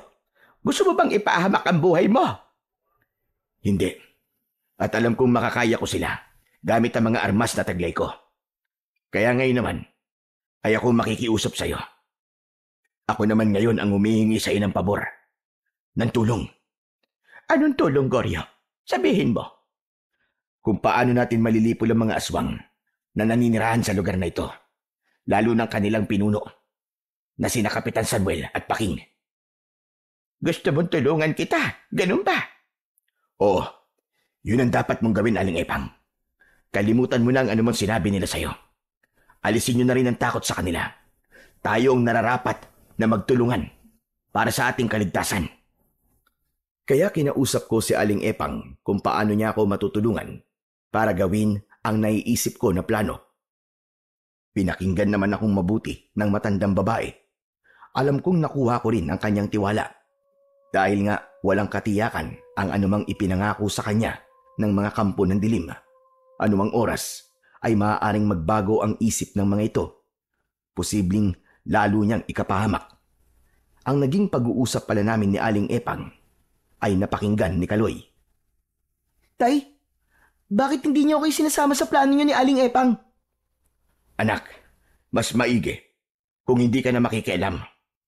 Delikado ang gagawin namin, anak, para sa isang batang kagaya mo. Hindi po ako papayag. Kailangan kasama po ako. Gusto ko rin po makatulong sa inyo, Tay. Pero anak, madadamay ka lang. Kaya ko na po. Gusto ko rin po lumaban sa mga aswang. Hindi ako natatakot sa kanila. Wala akong nagawa, kundi ang pumayag na lamang sa ibig ng aking anak. Kung hindi ko siya isasali sa aking plano, baka lalo lang may hindi magandang mangyari. Mas mainam na kasama ko siya para anumang oras ay naroon ako para protektahan siya. Kaya ang naging pag-uusap namin ni Aling Epang at ang binuo naming plano ay inumpisahan ng gawin ng matandang babae. Makikipagkita siya kina Kapitan Samuel at Paking ayon sa aming pinagkasunduan. Kaya iyon ang ginawa niya. Alam kong may maganda kang balita sa amin, Epang. Opo, Kapitan Samuel. O ano? Wala na ba mga produktong ipinatapon ko sa'yo? Alam mong ayaw na ayaw naming makaamoy nun. Wala na. Nagawa ko na ang utos nyo, Kapitan. Ibig sabihin, malaya na kaming makakasugod sa bahay mo para patayin ang mag-ama. Oo, Kapitan. Katunayan nga pinigilan ko silang umalis dahil nagpaplano silang kumuha uli ng mga paninda nila. Magaling. Tama ang ginawa mo na pigilan sila.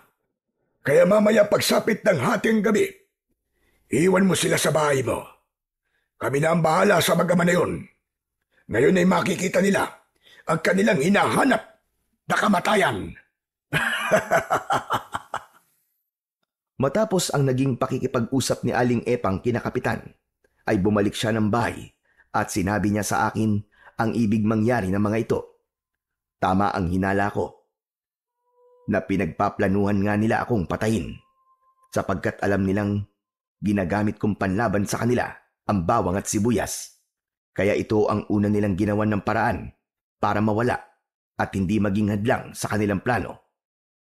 Pero nagkakamali sila dahil nakapagtabi na ako ng sapat na bilang ng sibuyas at bawang para gamitin kong panlaban sa kanila. Salamat at ipinaalam mo sa akin ang ibig nilang mangyari, Aling Epang. Oo, Goryo.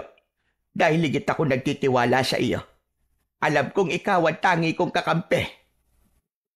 Dahil tayo magkauri, sila'y masasama. Mga kampon sila ng demonyo.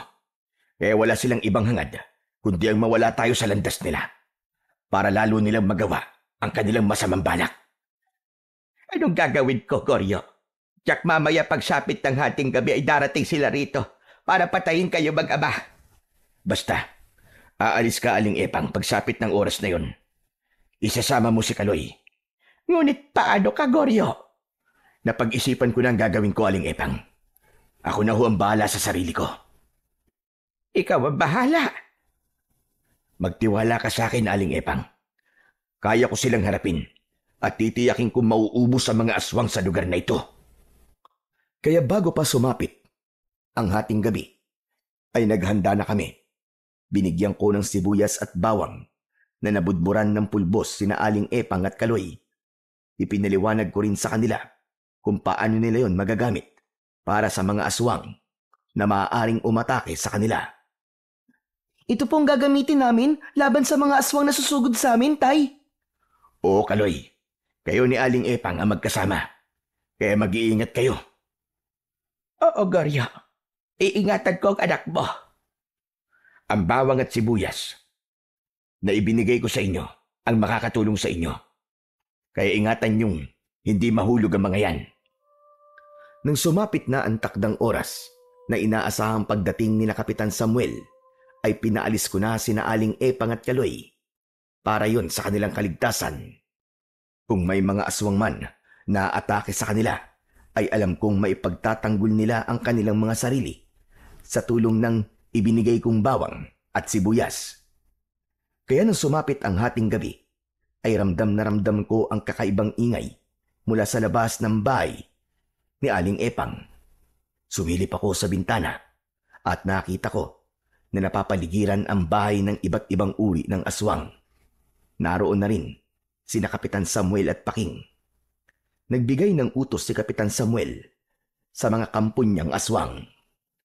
Sige na! Pasukin niyo na mag-amang tindero! Kayo na ang bahala sa kanila! Kung gusto niyo gawin sila pagkain, kayo na ang bahala! Basta tiyakin niyo lamang na papatayin niyo sila! Nag-uunahan pang pumasok ng bahay ang mga aswang na inutusan ni Kapitan Samuel, pero nagkakamali sila ng kanilang plano. Kaya hinanda ko muna ang akin sandatang patalim na pilak. Ito ang una kong gagamitin kapag may aswang na pumasok sa loob ng bahay. Kaya nang makapasok ang ilang aswang, pagkatapos nilang sirain ang pinto ng bahay, ay agad kong ibinaon sa kanilang katawan ang aking hawak na patalim. Dahil gawa yun sa pilak, matindi ang naging epekto nito sa aswang na masusugatan sapagkat agad itong titimbuang at mamamatay. Hindi na nakalabas ang mga aswang na pumasok sa loob ng bahay ni Aling Epang. Kaya alam kong nagtaka si na Kapitan Samuel. Dinig na dinig ko ang mga sigaw nila. Ano nangyari? Ba't hindi na kayo lumabas dyan? Kapitan, mukhang naisahan tayo ah. Imposible yun, Paking. Malinaw ang naging biling natin kay Aling Epang. Pero nasaan na ang matandang babaeng yun? Kapitan, naisahan nga tayo. Nilinlan tayo ng matandang babaeng yun. Hayop siya. Magbabayad siya! Hindi ko na napigilan pa ang sarili ko. Nanggigigil na akong harapin ng mga kampon ng kadiliman. Kaya lumabas na ako ng bahay. Nag-aabang ang mga aswang sa labas. Ganap ko nang inihandaan sarili ko para harapin ang mga nakakatakot na nilalang. Akala nyo yata'y may isahin nyo ko. Kayo ang naisahan ko dahil napagandaan ko kayo. Ang lakas din ng loob mo. Minamaliit mo ba ang kakayahan namin? Huwag kang hambog.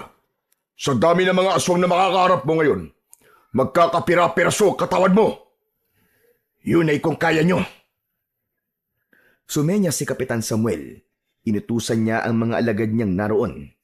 Kaya bago pa makalapit sa akin ang mga inutusan niyang iba't ibang uri ng aswang, ay inihagis ko na ang bawang sa kanila.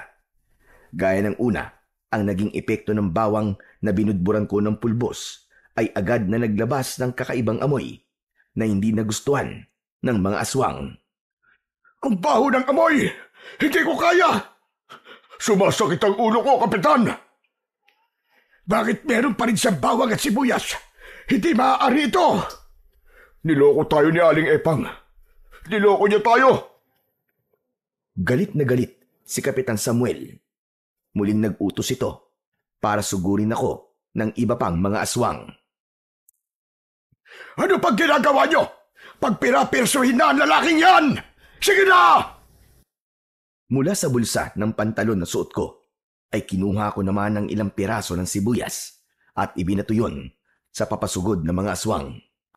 Sa bawat paghagis ko nun at bumagsak sa lupan sibuyas, ay lumilikha yun ng pagsabog, kaya tumitimbuang talaga ang mga aswang at hindi na sila makalapit sa akin.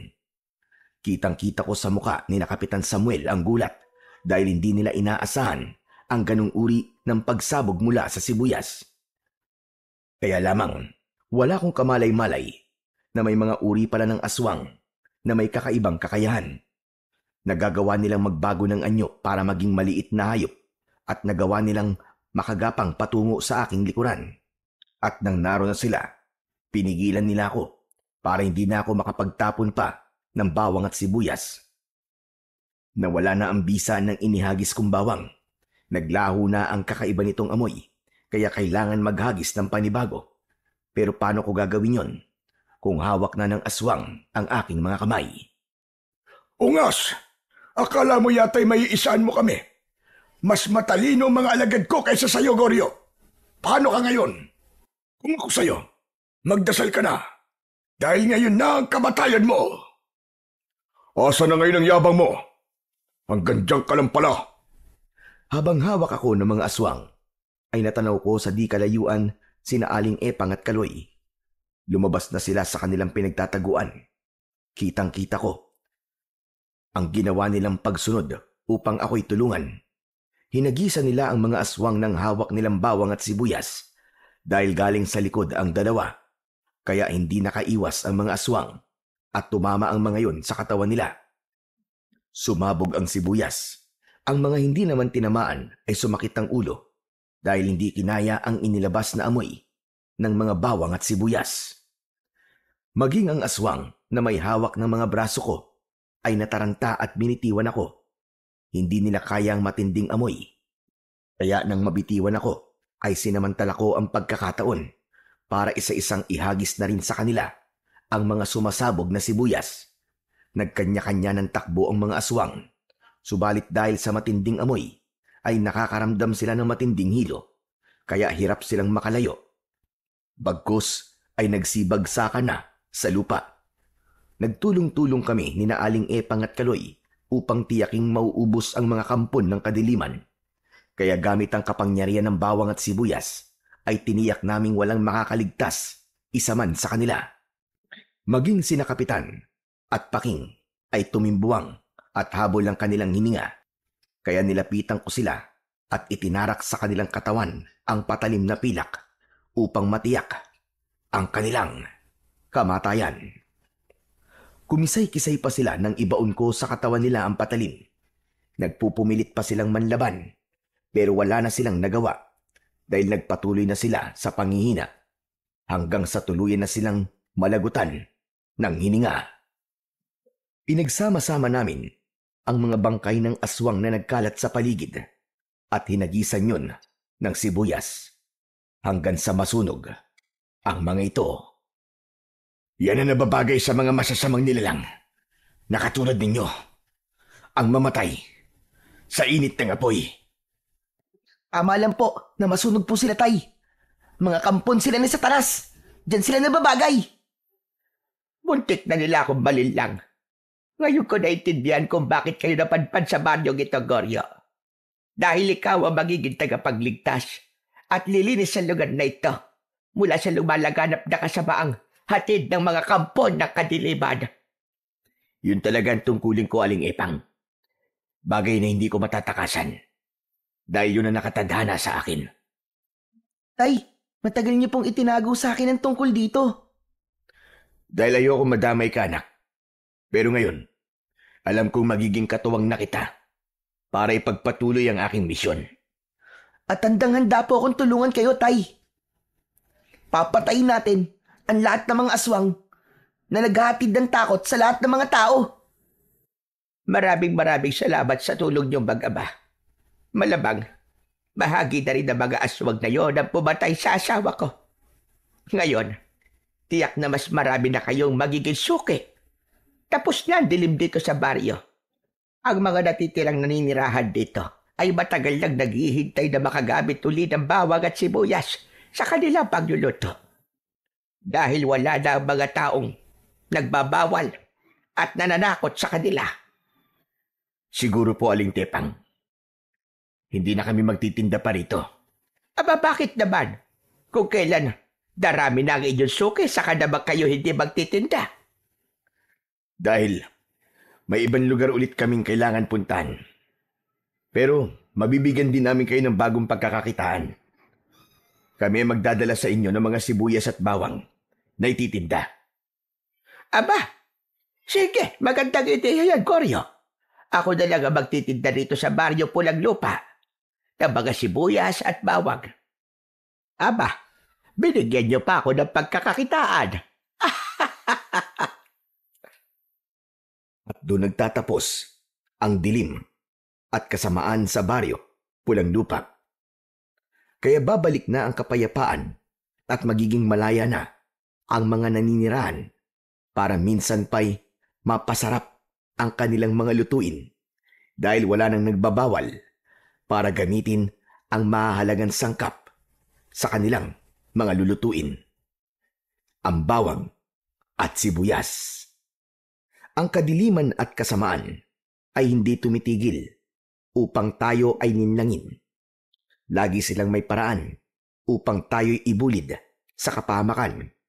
Subalit, huwag tayong papayag na tayo ay mapagtagumpayan. Tiwala sa may kapalang kailangan at tayo'y kanyang tutulungan.